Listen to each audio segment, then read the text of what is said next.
네, 안녕하세요. 오늘 물질과 전자기장에서 두 번째 단원 물질의 자기적 특성에 대해서 보도록 할게요.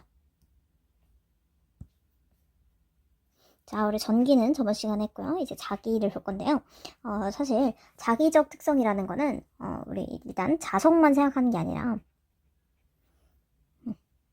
뭘 이해하셔야 되냐면 전기로부터 자기가 발생된다는 걸 아셔야 돼요. 그래서 물질의 자기적 특성을 우리 물질의 전기적 특성을 기준으로 물질을 분류했던 것처럼 이 자기적 특성을 기준으로 물질을 분류할 수도 있고요. 그리고 전기에서 자기가 유도된다는 거 알고 그 다음에는 자기에서 전기가 유도된다는 것도 아시면은 이제 이 단원을 다 배운 거라고 생각하시면 됩니다. 기본적으로 이 2단원은 전자기장을 따로따로 배우는 게 중요한 게 아니라 어떻게 서로가 서로를 유도하는지가 핵심이라고 생각하시면 돼요. 일단 오늘은 그 첫 시간이니까 일단 자기의 특성에 대해서 조금 배워보도록 할게요. 일단은 자기장과 자기장 그래서 배워보도록 할게요. 자, 자기장은 뭐냐면요. 이 장이라는 개념이 필드라는 개념인데 자, 장이라는 건 자기장뿐만 아니라 전기장, 중력장 이렇게 사용했는데요. 이건 뭐냐면 이제 힘이 작용해서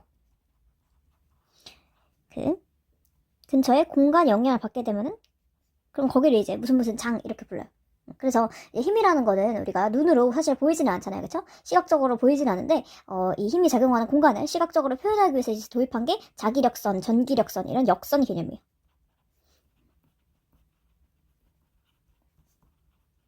이제 우리 자기장만 하니까 여기서 자기력선만 얘기를 해볼게요. 자, 일단 이거는 우리 중학교나 초등학교 때 실험을 해봤을 거예요. 그쵸? 자석을 이렇게 냅두면은 주위에 자기력이 작용해요. 그쵸? 자석같이 이렇게 물체가 가진 성질을 이제 자성이라고 그러는데 자, 이렇게 자성을 가진 물체를 내버려두면은 근처 공간에 이제 힘이 작용해요. 자기력이라는 힘이 작용하는데요. 이게 눈에 그냥 봐서 보이진 않잖아요. 그죠? 그래서 어떻게 하냐면은 여기다가 판때기를 덮어놓고 철가루를 뿌렸어요. 그러면 그 철가루가 어떻게 정렬이 되냐면은 이렇게 생겼었죠. 그죠? 이렇게 생기고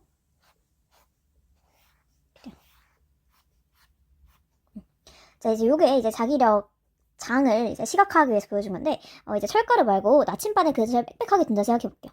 나침반은 N극이 있고 S극이 있겠죠, 그쵸? 자, 나침반 N극이 있고 S극이 있으면은 여기가 자석의 N극이니까요. 자, N극과 N극을 밀어내죠. 같은 극끼리 밀어내는 청력의 작용이요. 그래서 N극이 일로 오고 S극이 일로 올 거예요, 그쵸? 그리고 N극이 일로 오고 S극이 일로 오고. 그리고 근처에서도 이 철가루가 정렬되는 방향과 똑같이 이 나침반 바늘이 이렇게 정렬이 될 거예요. 이런 식으로 N극을 밀어내니까요. 이런 식으로 정렬이 될 거예요. 그래서 이걸 근처에 이렇게 나침반 바늘을 정렬하게 되면 이 나침반 바늘이 이 힘을 받아가지고 이렇게 딱 정렬이 될 거예요. 그렇죠? 그리고 N극과 S극이 서로 끌어당기잖아요. 그렇죠? 다른 극끼리는 서로 끌어당기는 인력이 작용하죠. 이건 전기력이랑 비슷하죠? 다른 극끼리 끌어당기는 인력, 같은 극끼리 밀어내는 청력. 그래서 S극 근처에는 이렇게 바늘들이 정렬이 될 거예요. 자, 이런 식으로 나침반 바늘이 정렬되는데요. 자, 이때 나침반 바늘이 가리키는 N극 방향을 이은 게 자기력선의 방향, 즉 자기장의 방향이라 생각하시면 돼요.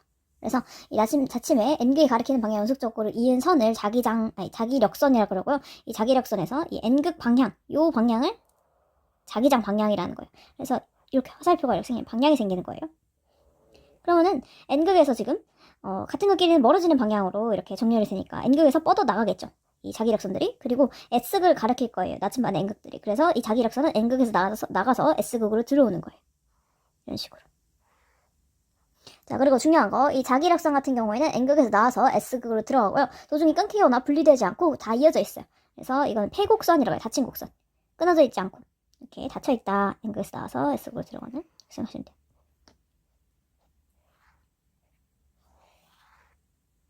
그래서 얘도 이제 끊어진 것처럼 보여도 이렇게 크게 돌아가지고 결국엔 다 S극으로 들어가게 돼 있어요. 그래서 이제 선 개수가 이제 중간에 막 이쪽은 나오는 건 4개, 들어가는 건 3개 이런 건 안 돼요. 그래서 나오는 거랑 들어가는 거랑 같습니다. 왜냐? 전부 이제 닫힌 곡선이고 도중에 끊기거나 분리되거나 교차하거나 이러지 않습니다. 그리고 자기력선의 한 점에서 그은 접선 방향이 그 점에서 자기장의 방향이다. 자기장 방향은 이 아침마 N극이 가리키는 방향이다. 이렇게 생각하시면 되고요. 그리고 자기력선을 볼 때에도 중요한 점은 이 자기력선의 단위 면적 단 자기력선 개수, 이 자기력선의 밀도가 자기장의 세기를 의미해요. 자기력선 밀도. 자기력선이 빽빽하면 빽빽할수록 자기장의 세기가 세다 이렇게 생각하면 돼요. 그래서 같은 면적 이렇게 동그라미를 그리면 같은 면적에서 이 크게 가까울수록 이 빨간색 선들이 더 빽빽하게 몰려있죠. 이 바깥은 같은 면적에서 자기력선이 통과하는 개수가 훨씬 적죠. 그렇죠? 그래서 이 자기장의 세기 같은 경우에는 이 자석의 양 끝 극에서 가장 세다라고 생각해 주시면 될 것 같아요.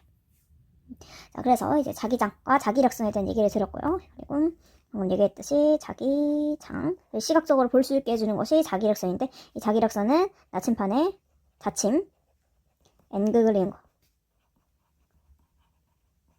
그리고 이 자기장의 방향은 자기력선의 방향이랑 같고요. 자기장의 세기는 자기력선 밀도랑 같아요. 자기력 자체는 자성을 가진 물체에 의해서 발생하는데, 같은 것끼리는 밀어내는 청력, 다른 것끼리는 인력에 적용한다. 이런 힘이다, 이렇게 생각을 해주시면 돼요. 자, 근데 우리 여태 뭐만 봤냐면은 이렇게 자석에 의해서, 자성을 가진 물체의 자석에 의해서 생기는 그런 자기장만 봤는데요. 이제 이 단원에서 배울 중요한 거는 전류에 의한 자기장이에요. 자, 이게 무슨 소리냐면은 우리 자기장은 자석에 의해서만 생기는 게 아니다. 이 자기력의 원인이 자석만 되는 게 아니라 전류가 흘러도, 그냥 전류가 흐르면은 전류가 흐르는 이 도선이 자석처럼 행동할 수 있다, 이거예요. 중요해요. 도선, 전류가 흐르는 도선이, 전류가 흐르면은 근처에 자기장이 생긴다. 이 말이 뭐예요? 전류가 흐르는 도선이 자석이 될 수 있다, 이 말이에요. 먼저 직선 전류에 의한 자기장부터 보도록 할게요.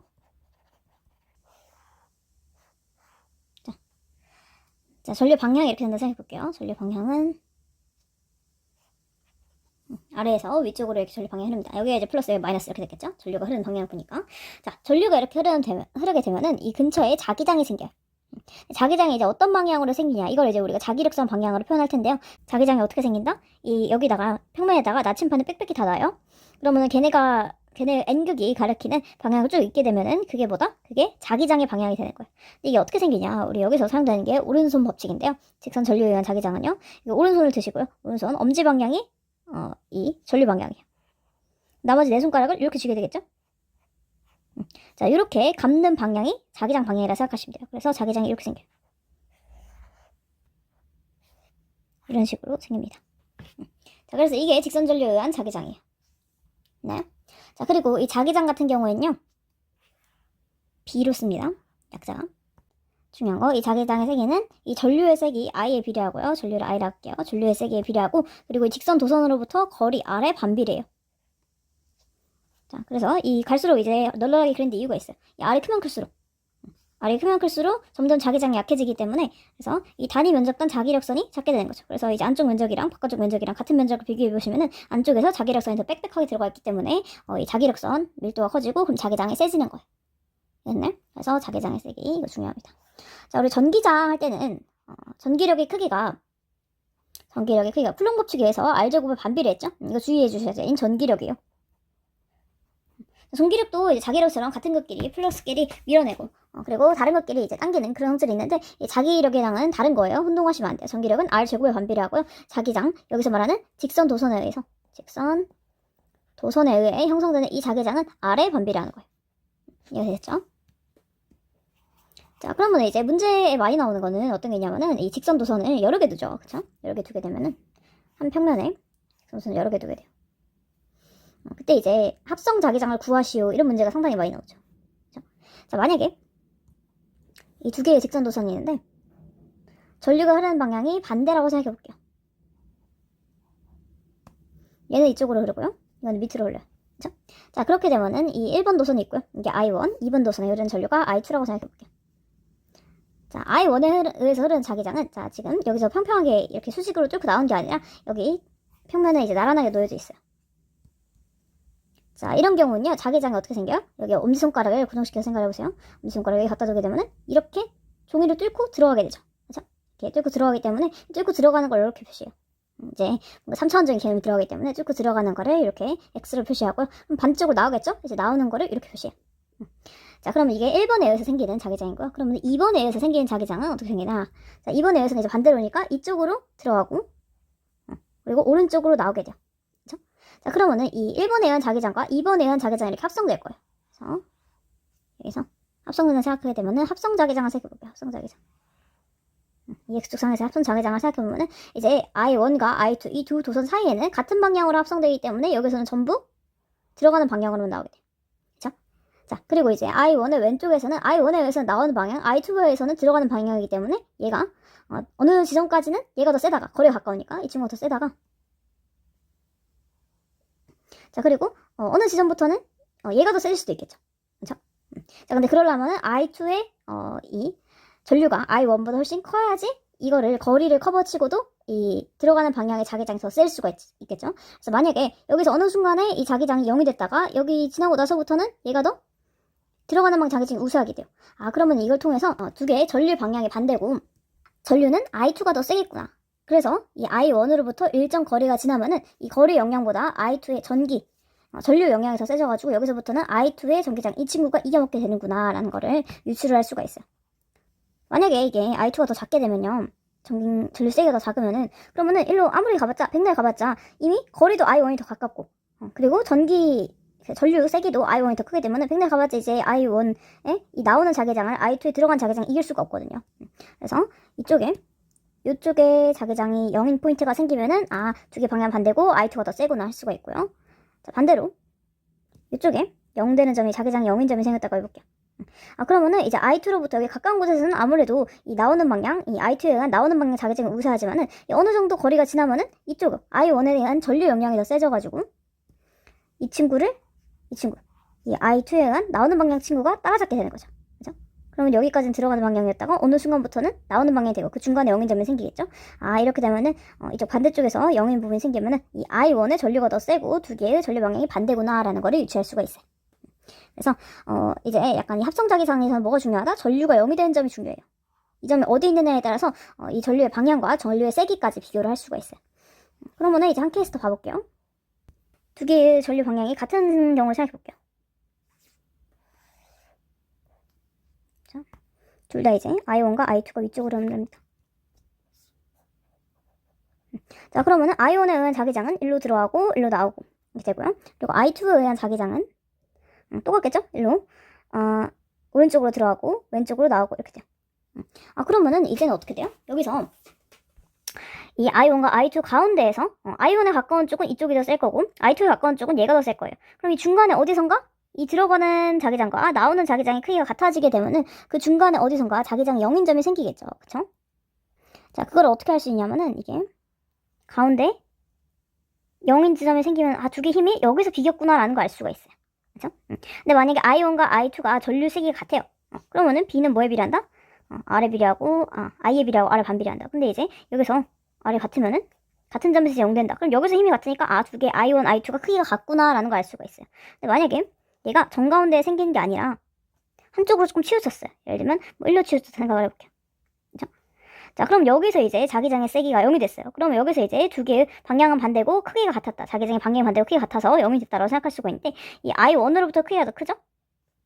여기가 R1, 이게 R2라고 생각하면 R1이 R2보다 큰데 이제 여기서 자기장의 세기는 둘이 같으니까 이게 I1이랑 이게 얘랑 이제 같으려면은 R2, 요 크기가 같으려면은 그러면은 이 I1의 세기가 I2의 세기보다 크구나라는 걸 알 수가 있어요.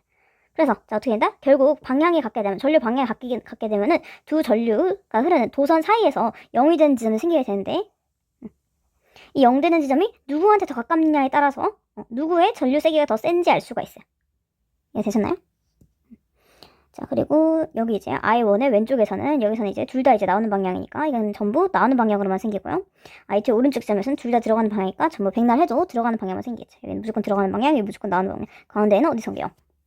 자, 이런 식으로 전류에 의한 자기장의 세기가 0이 된 지점이 가운데에 있냐 아니면 오른쪽에 있냐 왼쪽에 있냐에 따라서 두 개의 도선에 흐르는 전류의 세기와 방향 이런 거를 비교할 수가 있다 하는 거.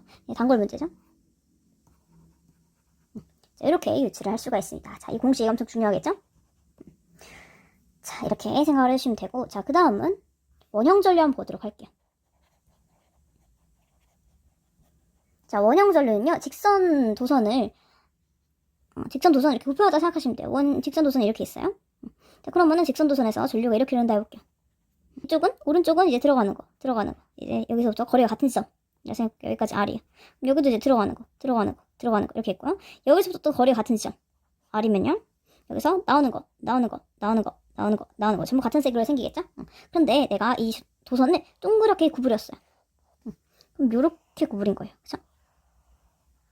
그러면은 이 원의 중심이, 이 반지름이 R이라 그러면은 원의 중심에 이 나오는 것들이 전부 모이겠죠. 이 여러 개들이 전부 한 점에 모이게 되는 거예요. 왜냐면 여기서부터 거리가 전부 R로 갔잖아요. 그쵸? 원이라는 게 중심으로부터 거리가 같은 점들의 집합이잖아요. 그쵸? 그러면 여기 이렇게 직선 도선에 퍼져있던 친구들이 전부 이제 안쪽으로 모이게 되는 거예요. 전류 방향 이 방향이고요. 자, 그렇게 되면은 당연히 이제 직선 도선에서보다 원형 도선의 중심에서 자기장의 크기가 세지겠죠. 그쵸? 자기장의 크기가 훨씬 세지고요. 그리고 이제 원형 도선에서 중요한 점은 항상 중심에서의 자기장 세기만 알 수 있어요. 나머지 사실 계산하면 할 수 있는데 힘들겠죠. 왜냐면은 만약에 이 점에서의 내가 자기장 세기가 궁금해. 그러면 여기서부터 이 거리랑 여기서부터 거리랑 다 다르잖아요. 그쵸? 이렇게 되면 상당히 괴로워지기 때문에 우리가 알 수 있는 거는 중심에서의 자기장 세기. 자, 그래서 이 중심에서의 자기장 세기 B는 이거 똑같이 I에 비례하고 R 반지름에 반비례하게 됩니다. 됐죠? 그래서 이거 똑같이 오른손 법칙으로 찾으면 돼요. 사실상 오른손 법칙을 직선 도선에서만 쓸 수 있는 게 아니라 이 모든 그런 형태의 도선에 다 사용할 수가 있는데 이 같은 경우에는 똑같이 전류 방향을 이제 오른손 엄지 고정시키고요. 그럼 이제 이렇게 되죠? 이렇게 말아줄 수 있게 되죠. 그래서 좀 크게 보게 되면은 얘를 확장을 시켜볼게요. 반원 모양으로 이렇게 꽂아놨다 생각해볼게요. 그러면 중심이 여기 평면 위에 있겠죠? 그리고 옆에 이제 나침반을 뿌리게 되면 나침반 N극 방향을 보면 되겠죠? 그럼 얘가 전부 일로, 여기를 잘 보면요, 일로 들어가서 일로 나오죠? 이 나오는 점들이 전부 이 중심을 보여요. 그래서 자기장 방향이 이렇게 됩니다. 나와요. 뒤에서 앞으로 이렇게 나오고요. 이렇게 나와요. 이런 식으로. 그리고 여기 같은 경우에는 이제 올라가는 부분 이렇게 생겼잖아요. 그쵸? 그래서 오른쪽에 써보시면은 일로 들어가서 일로 나오게 되고요. 일로 들어가니까 또 일로 들어가서 일로 나오게 돼요. 자, 이런 식으로 자기장이 형성이 됩니다. 자, 이해가 되셨나요? 이게 원형 도선에 의한 자기장이. 원형 도선 같은 경우는 이제 합성을 이렇게 원형 도선 열을 겹쳐놓을 수도 있겠죠. 자, 이렇게 두 원형 도선이 같은 점을 중심으로 해서 겹쳐진 경우에 이 중심에서의 합성 자기장에 대해서 얘기를 해볼게요. 처음으로 이제 두 도선에 흐르는 전류 방향이 같은 경우, 전부 이제 반지계 방향으로 흐르는 경우 살펴볼게요. 둘 다 전류 세기가 같다고 할게요. 반지름은 이 친구가 R, 밖에 친구를 ER이라 하면은, 자, 그럼 이제 얘네들의 중심에서의 자기장이 반지름에 반비례하고 전류에 비례하므로 이 바깥쪽 전류에 의한 자기장이 안쪽 전류에 의한 자기장의 절반이 될 거예요. 반지름이 2배니까요. 그래서 지금 여기서 오른손 법칙을 써보시면 엄지손가락 일로 고정하면은 일로 들어가서 바깥쪽으로 이렇게 나온다는 걸 알 수가 있죠. 그래서 도선 중심에서의 자기장은 이렇게 나오는 방향이 될 거예요. 나오는 방향. 이 친구도 나오는 방향인데 크기를 좀 볼게요. 이제 안쪽 친구에 의해서 나오는 자기장을 B라고 하면은 바깥쪽 친구에 의해서 나오는 자기장은 이거의 절반이 될 거예요. 2분의 1B예요. 그래서 가운데서의 합성 자기장은 나오는 방향으로 2분의 3B가 됩니다. 그리고 만약에 이 자기장 방향이 반대라고 생각을 해볼게요. 그러면은 바깥쪽 도선에 흐르는 전류가 이쪽이 아니라 이쪽 반대쪽 시계 방향이고요. 크기는 EI라고 해볼게요.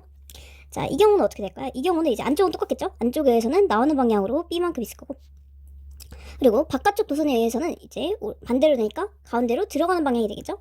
들어가는 방향의 자기장인데 얘는 이제 반지름도 2배고 그리고 전류 세기도 2배니까 이 자기장 크기가 이 안쪽이랑 같겠죠? 그래서 V 플러스 2B가 되는 거예요. 이렇게 더하면은, 아이고, 2B가 아니라 반지름도 2배고 전류도 2배니까 얘도 크기가 B죠. 그래서 두 개 더하면은 크기는 같고 방향이 반대니까 가운데에서의 자기장이 0이 되는 거예요. 자, 이렇게 두 도선의 합성 자기장이 방향이 어떻게 되냐 이거에 따라서 상쇄될 수도 있고 이렇게 커질 수도 있다라는 거 얘기를 했고요. 자, 그 다음에 솔레노이드에 의한 자기장 봐볼게요. 솔레노이드가 뭐냐면은 원통에다가 코일 여러 번 감은 거거든요. 이렇게 원통이 있으면은 여기다 코일 이렇게 여러 번 감은 거예요. 감고 약간 스프링처럼 감아 놓은 건데, 이 원형 도선을 여러 개 붙여 놓은 거라 생각하시면 되는데 여기서 솔레노이드는 감는 방향이 중요해요. 내가 이렇게 뒤에서부터 감았을 수도 있어요. 그러면은 이렇게 되고요. 그래서 앞으로 다시 나오겠죠.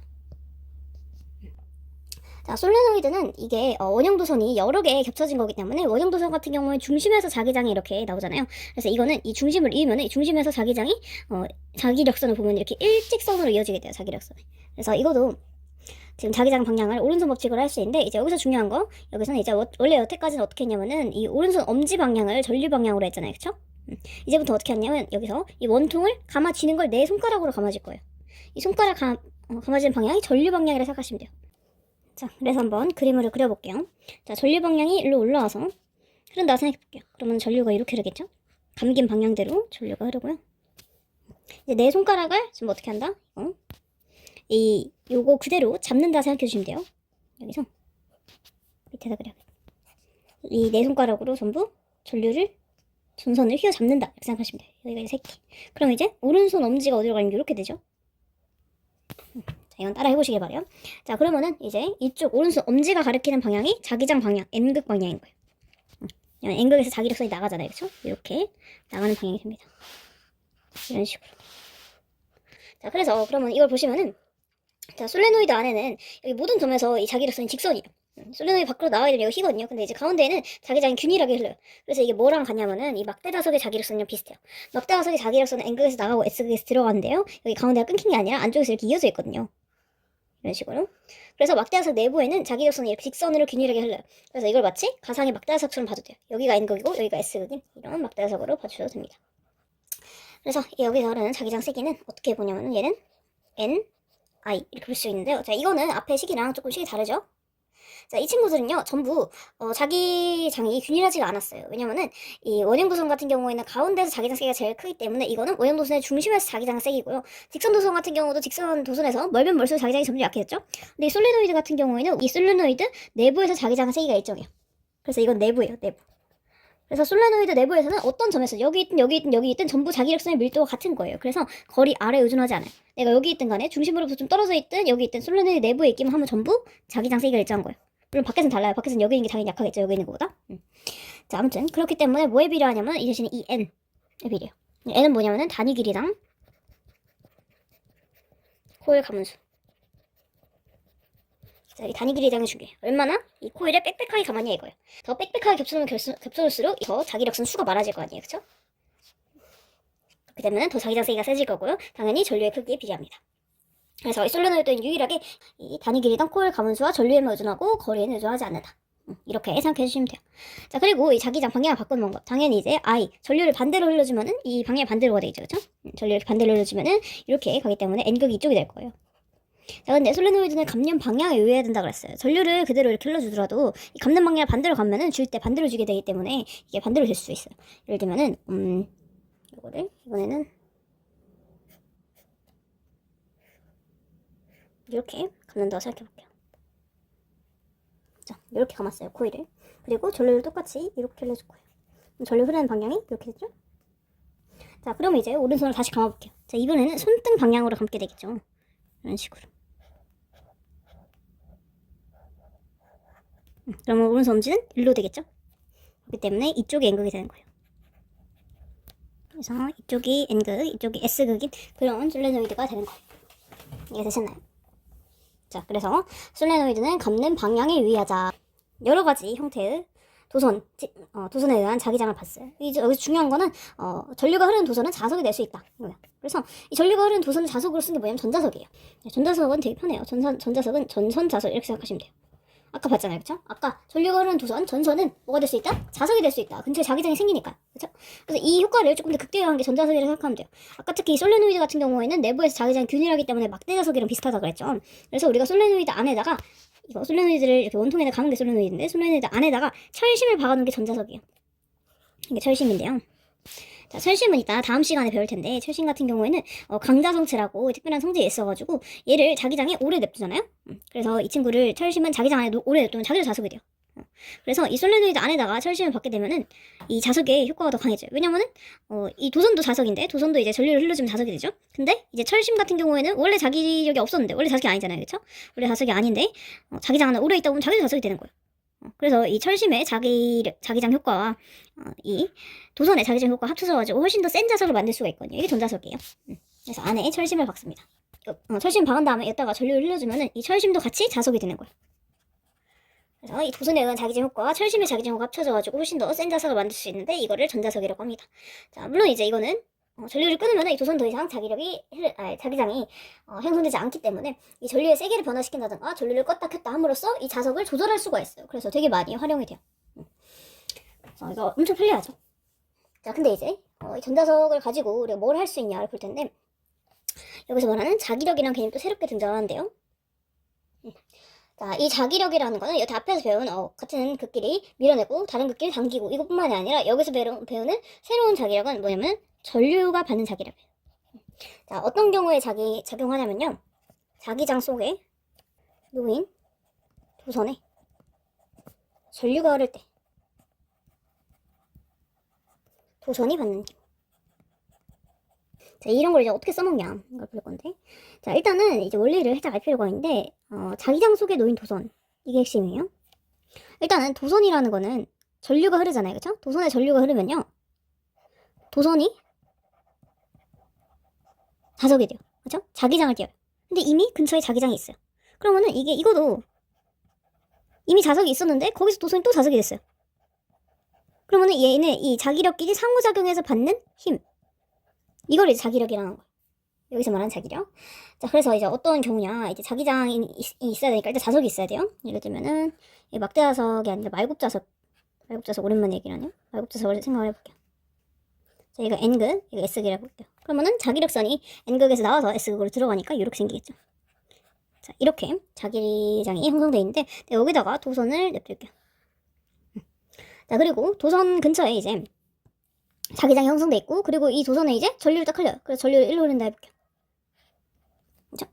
자, 그러면은 이미 자기장이 형성이 돼 있는데 도선에 전류가 흐르면은 이 도선도 도선 근처에 자기장이 생기죠. 그죠? 어떻게 생겼어요? 이렇게 하면은 오른손 법칙을 이용하면은 조금 이게 그림 그리기가 애매하네요. 이쪽으로 나오고 일로 들어가는 그런 형태의 자기장이 이 도선 때문에 생겨요. 그쵸? 자, 그러면은 이제 이 도선이 이 자기장끼리 상호작용하면서 힘을 받는 거예요.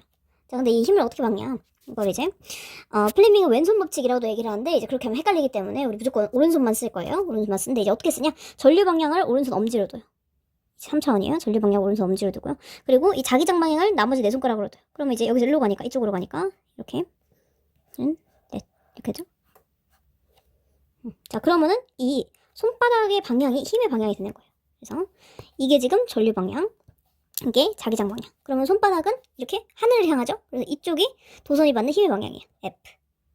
그래서 여기서 도선에 전류를 흐르게 되면 이렇게 도선이 위쪽으로 힘 받아서 이렇게 위로 붕 떠요. 이겁니다. 이게 자기장 속에 놓인 도선이 받는 힘, 자기력이에요. 그래서 이게 3차원인 거에 유의를 하셔야 돼요. I가 이쪽이고 B가 이쪽, 얘네가 수직. 그러면은 F가 이렇게 위쪽. 이렇게 힘을 받습니다. 그래서 이렇게 자기장 속에 놓인 도선이 힘을 받는 거를 이용을 하면은, 자, 우리가 전류를 흘려줌으로써 이 도선에 힘을 줄 수가 있어요. 그래서 이거를 잘 이용하면은 전류를 흘려줌으로써 운동을 시킬 수가 있어요. 그래서 이거를 전기 에너지를 운동 에너지로 바꿀 수 있는 거예요. 자, 이거의 대표적인 예가 뭐가 있을까요? 전동기, 모터예요. 엄청 많이 쓰죠. 그리고 이것뿐만 아니라 우리가 그냥 전선을 코드를 연결해서 전류를 흘려준 다음에 뭔가 이제 일을 시키는 그런 것들은 다 이런 모터가 들어있어요. 뭐 선풍기, 세탁기 등등등 전부 전원을 연결하면은 그럼 이거 운동하는 것들이잖아요, 그렇죠? 그리고 이제 스피커가 있어요. 자, 스피커가 어떻게 소리를 내냐면은 스피커 안에 있는 진동판이 떨어서 소리가 나는 거거든요. 얘가 떨어서 소리라는 게 이제 파동이기 때문에 이 공기의 진동이 이렇게 전해지는 거거든요. 공기의 진동을 만들기 위해 스피커 안에 있는 이 진동판이 떨어야 돼요.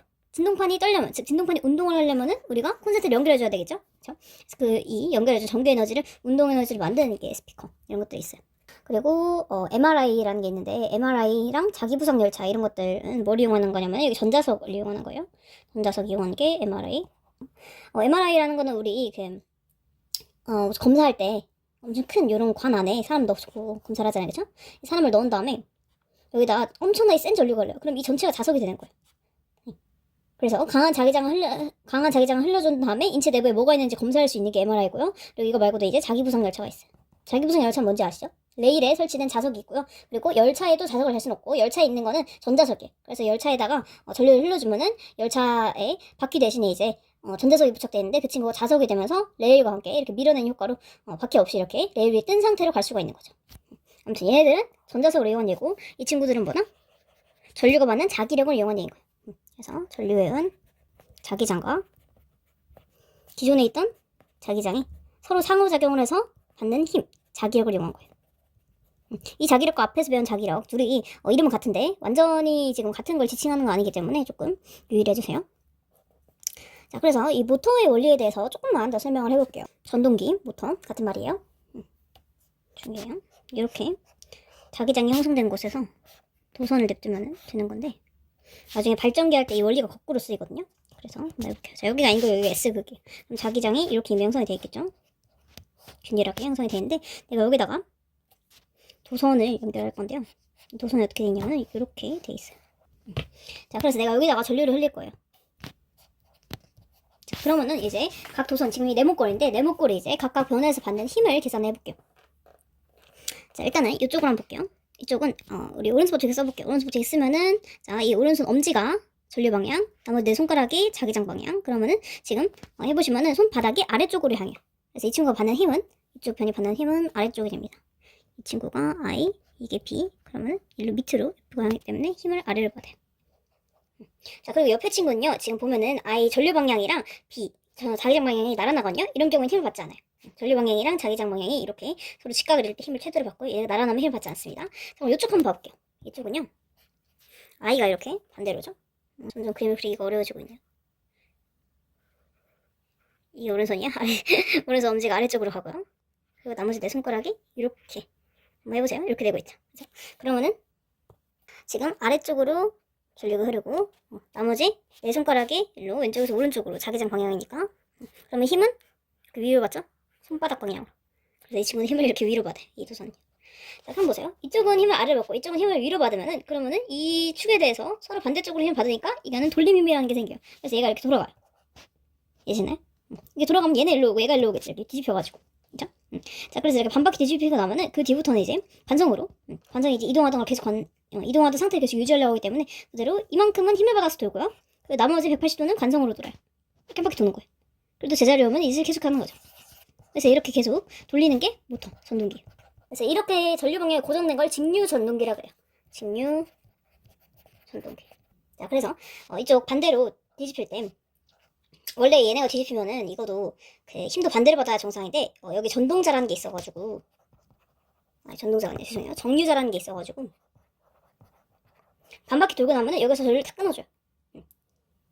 왜냐면은 이 친구가 여기서 돌아버리면은 반바퀴 돌면은 얘는 일로 오기 때문에 이게 일로 오르고 이 친구가 이렇게 반대로 올라오기 때문에 얘가 이렇게 되잖아요. 그쵸? 전류 방향 반대니까 힘이 반대로 받아서 그냥 냅두면 이렇게 갔다 이렇게 갔다 왔다 갔다 왔다 갔다밖에 안 한단 말이에요. 그쵸? 그래서 우리의 정류자라는 친구가 반바퀴 돌고 나면은 전류를 끊어줘서 그래서 여기서부터 관성으로 그냥 가던 대로 계속 가게 해줘요.